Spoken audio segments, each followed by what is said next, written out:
tell here that we have a newbie to the group. This person thinks that they're going to rattle me by going after my mom. This guy says, but Tom's mom has laid Tom's mom has laid a few eggs over the years.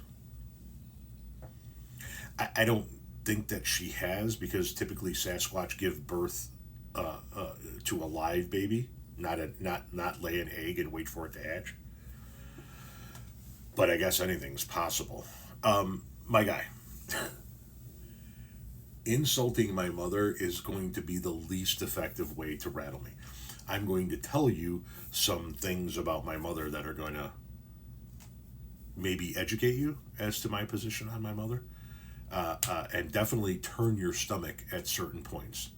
So, for the purposes of this video, this is the end of the TikTok audience's ability to view the rest of this video, because I'm going to do and say things in this video that are only going to be allowed over on YouTube.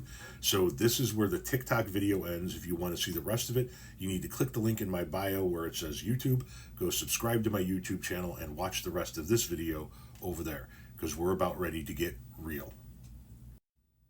Okay. Now that the TikTok audience is gone and we're just dealing with YouTube, I'm going to round my edges a little bit before we get into this story, sir. Let me give you some background on my mother. My mother, when she was a teenager, worked at a little ice cream shop that sat next to a hot dog stand that is known as Gene and Jude's. The hot dog stand is still there and running strong. The ice cream stand has long since been gone, demolished, done away with. My father loved Gene and Jude's hot dogs and was an ice cream fiend, so he would go get his hot dogs and then go get a scoop or two of ice cream, and he would flirt with the girl who was serving him his ice cream.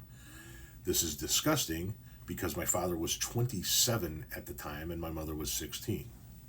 Nonetheless, the two of them still had a romantic encounter, romantic rendezvous in the backseat of his car right there in the parking lot of the hot dog stand.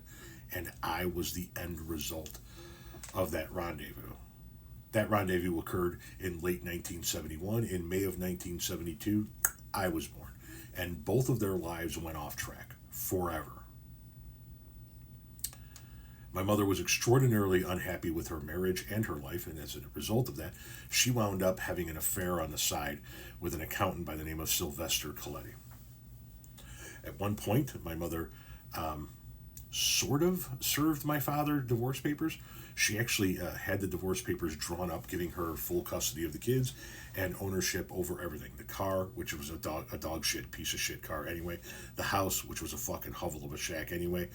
And whatever little money that they might have had in the bank, which is whatever they had in their checking account at the time, to be honest with you. She got my father drunk and had him sign these documents thinking that they were insurance papers. My mother then packed myself and my little brother Michael up, and we drove to her sister's house in Ohio because my father woke up hungover on his front lawn. The locks to the house had been changed, and the divorce papers that he signed were pinned to the door.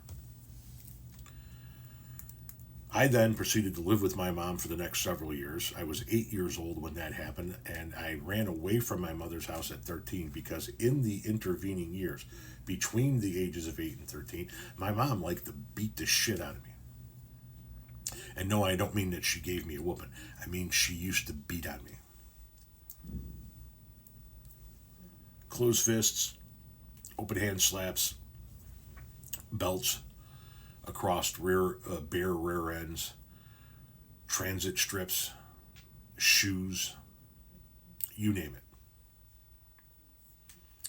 I used to take several blows from her fist to my lower back because that was the easiest place to hide the new wounds as I entered into my tween years. Those were the regular beatings that I got. I was frequently coached on what to tell doctors and teachers about my new fresh bruises.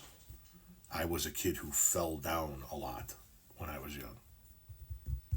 At 13, I ran away from my mother's home, went to go live with my father, and a court battle ensued where my mother tried to get me back. My father produced a box full of Polaroids that he had taken of my bruises every weekend that I had gone to his house after he had managed to get some custody of me and my brother.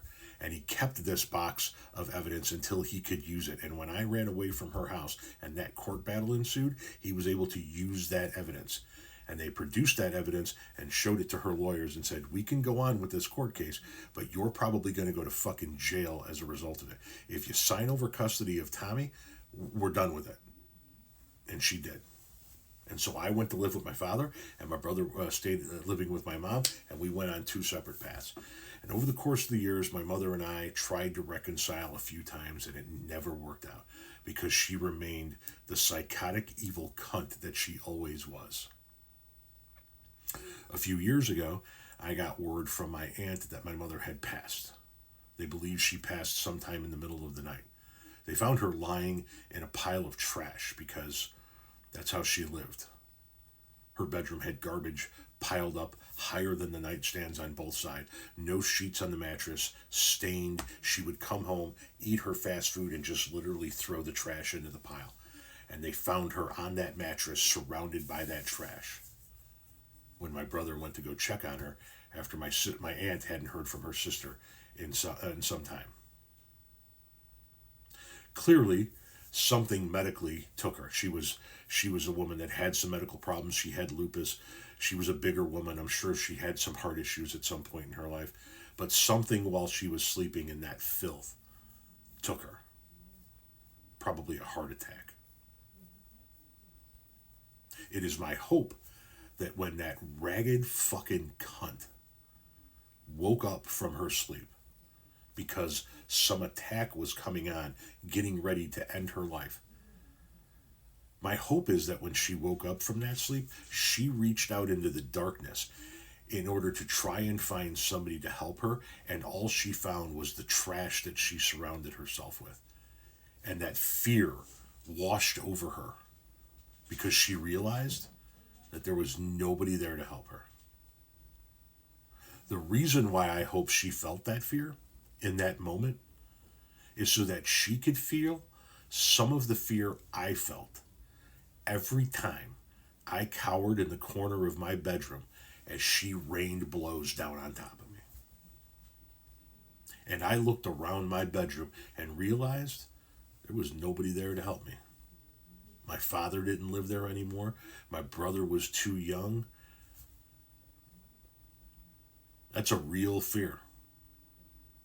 When you're 9 years old, 10 years old, 11 years old, and you realize you have to take yet another beating, and there isn't a motherfucker in sight that can help you,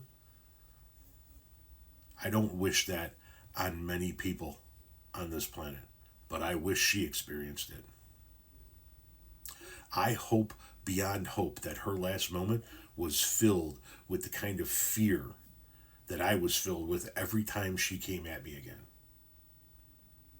I hope in her last breath, she realized the kind of fear she inflicted on me, and then